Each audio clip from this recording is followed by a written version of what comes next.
विषय है। इसके लिए कल क्या होने वाला है दुनिया में कोई नहीं जानता है, लेकिन नेता जरूर जानता है, क्योंकि नेता को ही करना है कि कल क्या होने वाला है।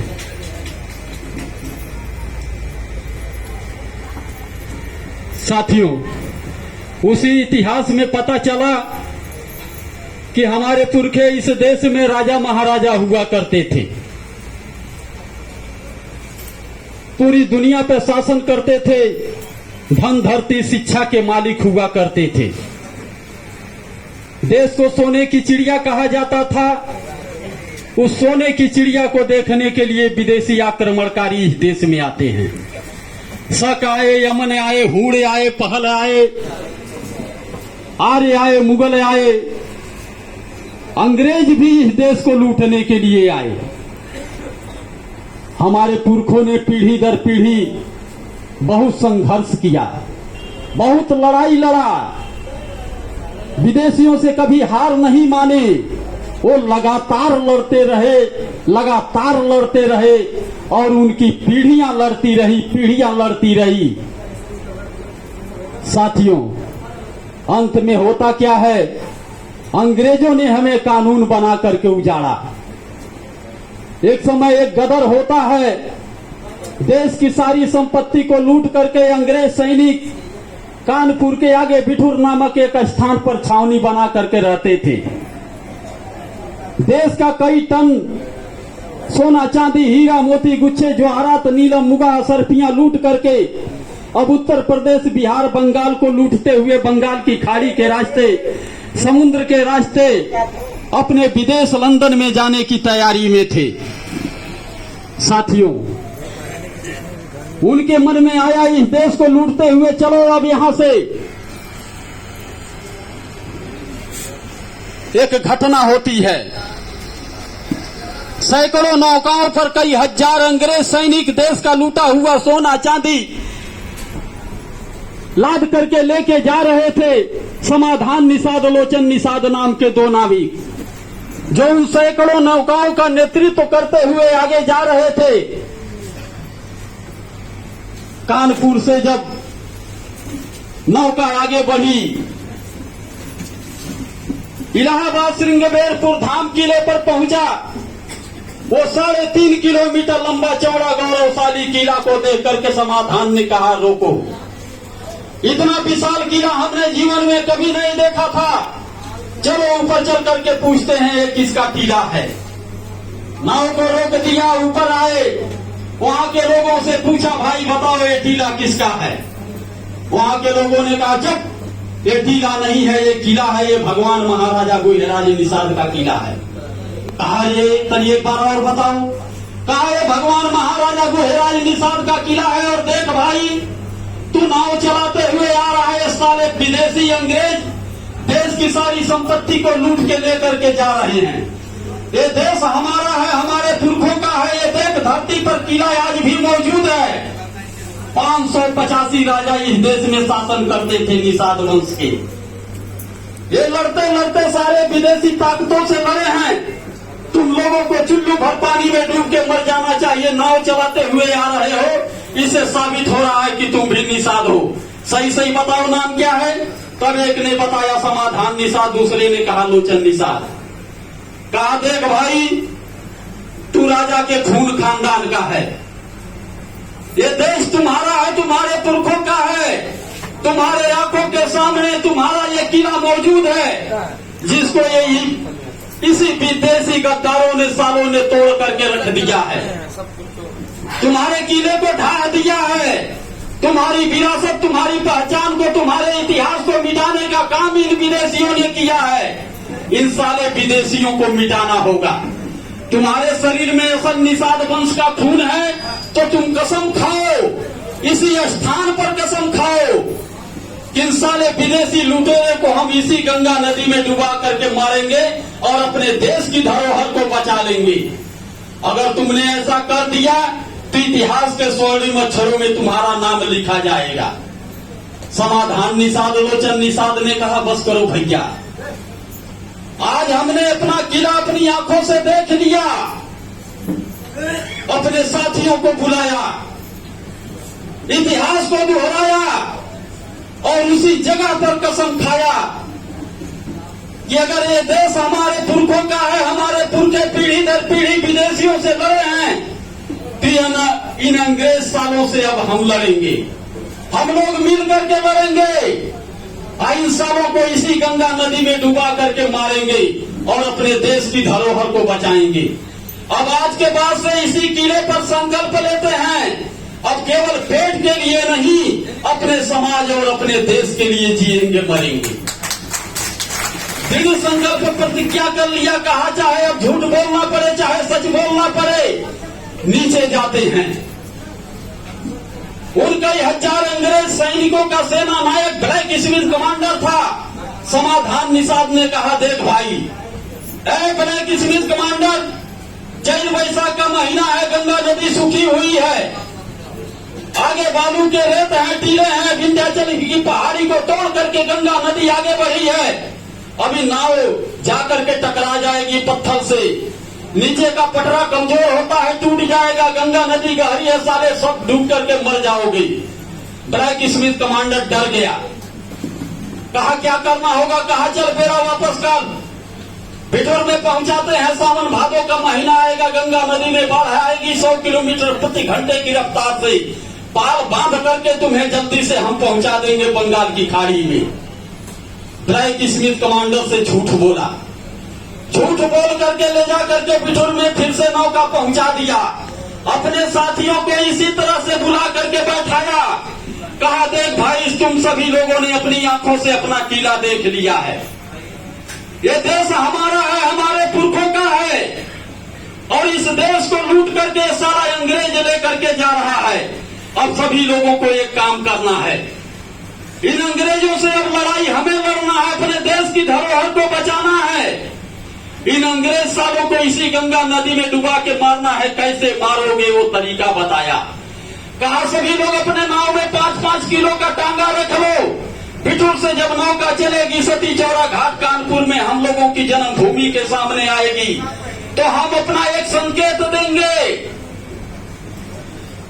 उस समय राजा वंश के लोग अपने सर पे पकड़ बांध करके रखते थे, उससे पहचान होती थी। कहा हम अपने पघारा को ऐसे हिलाएंगे, सभी लोग सतर्क हो जाना, और जो ही एक बार जय निषाद राज का नारा देंगे, वो 5 किलो का टांगा उठा करके सभी लोग जय निषाद राज बोलते हुए इतना जोरदार धमाका मारना कि एक ही बार में साला सैकड़ों नौकाओं का पटरा टूट जाए, और लट्ठा मार के गपा गप गंगा नदी में कूद के सती चौरा घाट पर निकल जाना, ये साले अंग्रेज सबके सब डूब करके मर जाएंगे।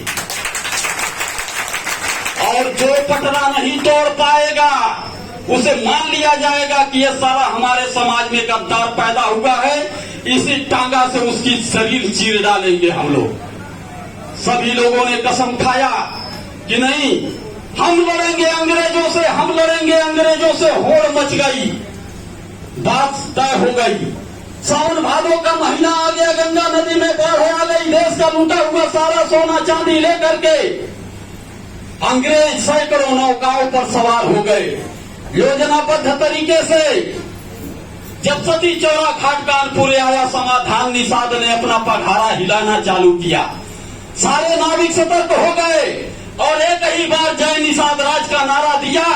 टांगा उठा करके उन सैकड़ों नाविकों ने इतना जोरदार धमाका मारा कि एक ही बार में सैकड़ों नौकाओं का पटरा तोड़ दिया और गपा गप गंगा नदी में कूद करके सती चौरा घाट पर निकल गए।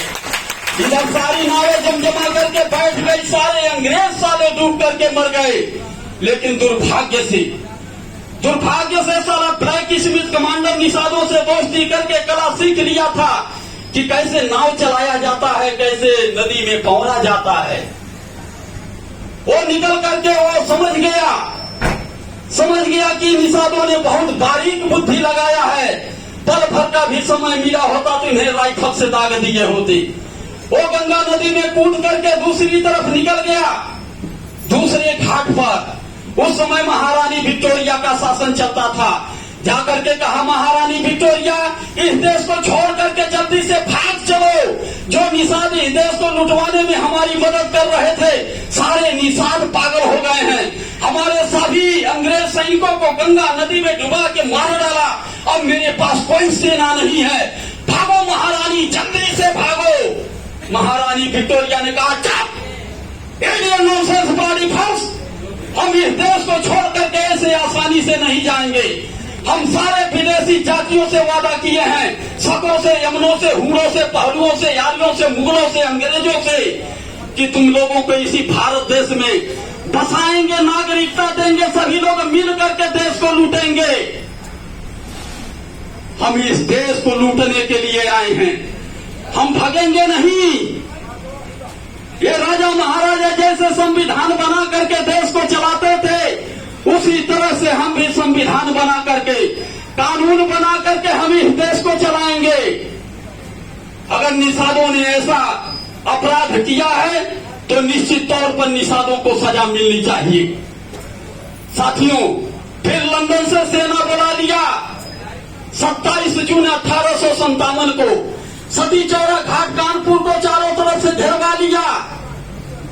कई हजार अंग्रेज सैनिकों ने घेर लिया। समाधान निषादोलोचन निषाद सहित 167 निषाद पकड़ लिए गए। 27 जून 1857 को सवेरे 7:35 पर उन क्रांतिकारी वीरों को पीपल के पेड़ पर कच्ची फांसी दे दी गई। 3 गांव निषादों का जला करके राख कर दिया गया। तमाम नौजवान, बुजुर्ग, माताएं, बहनें, बच्चे मारे गए। निषाद लोग अपना घर द्वार छोड़ के जंगल, झाड़ी, गुफा, पहाड़ियों में जाकर के छुपने लगे। निषाद वंश की बहन, बेटी, माताओं ने जाकर के, बीबी घर था, वहां अंग्रेजों की औरतों को मार करके और अपने भी शरीर पर जाकर के नदी में कूद करके वहां सती हो गई, जिसके नाते जो है सती चौरा घाट कानपुर उसका नाम पड़ गया। साथियों, इतिहास लिखा गया। हमारे लोगों ने गोरिल्ला युद्ध छेड़ दिया अंग्रेजों से। स्टीफन नामक सांसद ने लंदन के पार्लियामेंट में बयान दिया कि देखो भाई, डॉक्टर का बेटा डॉक्टर, प्रोफेसर का बेटा प्रोफेसर, इंजीनियर का इंजीनियर होता है। ये निषाद बदमाश जातियां हैं। ये अंग्रेजों को डुबा करके मारा है तो बदमाश का बेटा बदमाश होता है, चोर का बेटा चोर होता है। इस नाते से एक क्रिमिनल ट्राइब्स एक्ट कानून बना करके इन्हें फांसी के फंदे पर लटकाना जरूरी है। कानून बना दिया कि ये जन्मजात अपराधी हैं। निषादों को जहां पकड़ो फांसी के फंदे पर लटका दो, कानून को लागू कर दिया। निषाद लोग घर द्वार छोड़ के जंगल, झाड़ी, गुफा, पहाड़ियों में छुपने लगे। गोरिल्ला युद्ध शुरू कर दिया। अंग्रेज मारे, डर के मारे नदियों के रास्ते जाना बंद कर दिया। जंगल का खुरहुरी रास्ता पकड़ के जाने लगे। हमारे लोग जंगलों में छुप करके तीर धनुष लेकर के अंग्रेजों को बेधना चालू कर दिया। अंग्रेजों की सेना फिर से खत्म हो गई। महारानी विक्टोरिया को चिंता होने लगा कि आखिर कारण क्या है। इस देश में बहुत ढेर सारे जाति धर्म के लोग हैं, बहुत ढेर सारे विदेशी हैं, देशी हैं, लेकिन हमसे लड़ाई कोई नहीं लड़ रहा है। आखिर निषाद हमसे क्यों लड़ रहा है? इस देश से निषादों का क्या नाता है? तब दुनिया के सारे साहित्यकारों, इतिहासकारों को बुलाया। इतिहासकारों ने बताया, महारानी विक्टोरिया, कान खोल करके सुन लो, तुम इस देश में शासन कर रही हो। तुमने इस देश का नाम बदल करके ब्रिटिश इंडिया रखा है। तुमसे पहले इस देश में मुगल आए थे, लुटेरे। इस देश का नाम बदल के हिंदुस्तान रख दिया था। उसके पहले आर्य आकर के आर्यावर्त रख दिए थे। साथ यमन हूड़ पहले आकर के जम्बूद्वीप रख दिए थे।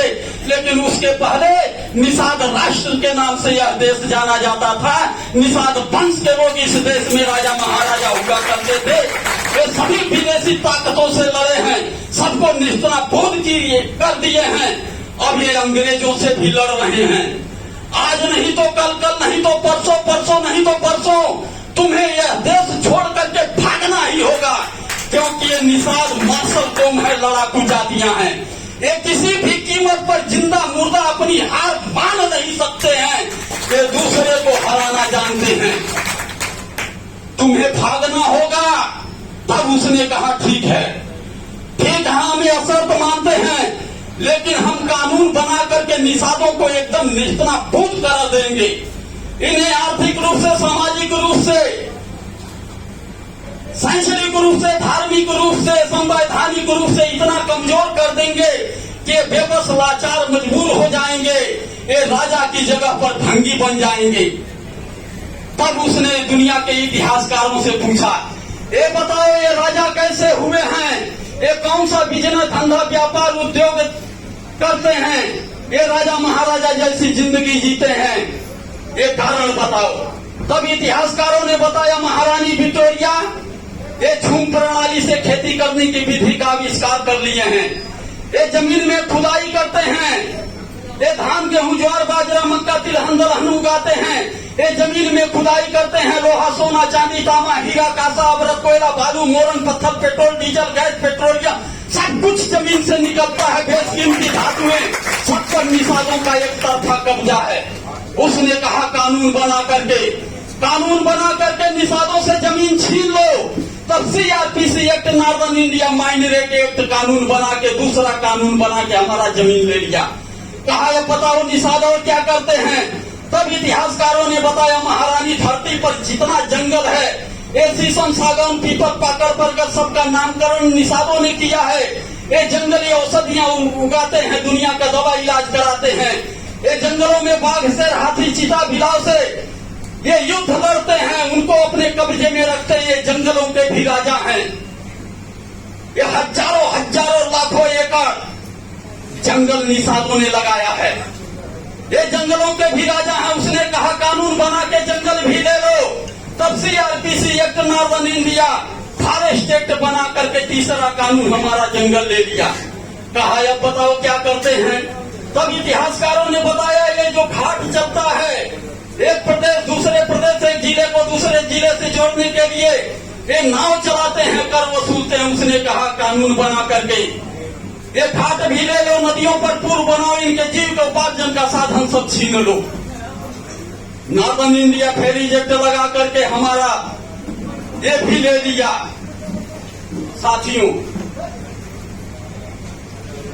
अब इस कानून को लागू कर दिया कि जो भी निषाद नदी, ताल, खाल, समुद्र में मछली मारते हुए, व्यापार करते हुए, इतिहासकारों ने बताया महारानी विक्टोरिया धरती पर 3 हिस्सा जल है, अकेले निषादों का शासन है।